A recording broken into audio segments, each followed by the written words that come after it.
আমার ধোকা দাওনি তো? না না, কখনো ধোকা দেয়নি। কিন্তু কিন্তু কি? মাত্র 3 বার ধোকা দিয়েছি। কি করে ধোকা দিয়েছো 3 বার একটু বলবা? দেখো, ধোকাগুলো কিন্তু তোমার জন্য আমি দিয়েছি। কেন করে? একদিন তুমি অনলাইনে অর্ডার করেছিলে না দাড়ি চাচা মেশিন, তো ওই ডেলিভারি বয় এসেছিল। সেদিন বাড়িতে তুমিও ছিলে না, টাকাও ছিল না। ওটা তো তোমার পছন্দের জিনিস, আমার তো নিতেই হবে তাই না? তো ফ্রিতে নেওয়ার জন্য আমি ডেলিভারি বয়ের সঙ্গে এক রাত শুয়েছিলাম। দ্বিতীয় ধোকা কি করে দিলা? দ্বিতীয় ধোকা, রাস্তায় তুমি একদিন মদ খেয়ে পড়েছিলে না, 5টা পুলিশ তোমাকে অ্যারেস্ট করতে এসেছিল। তোমাকে বাঁচার জন্য একটা পাট ক্ষেত ছিল পাশে, 5টা পুলিশকে সার্ভিস দিয়েছিলাম।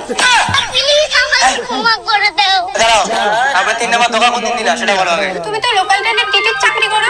হ্যাঁ, সেটা তো সবাই জানে, তুমিও জানো, আবার নতুন করে বলো কেন? তুমি আর একদিন সব প্যাসেঞ্জারের টিকিট হারাই ফেললা। হ্যাঁ, তোমাকে ফোন করে জানালাম। ওই প্যাসেঞ্জার গুলো তোমার প্রতি খুব রাগ হয়ে গেছে। ওই সমস্ত প্যাসেঞ্জারের রাগ ভাঙার জন্য আমি সবাইকে সার্ভিস দিয়েছি। 500 থেকে 700 প্যাসেঞ্জার ছিল ওখানে।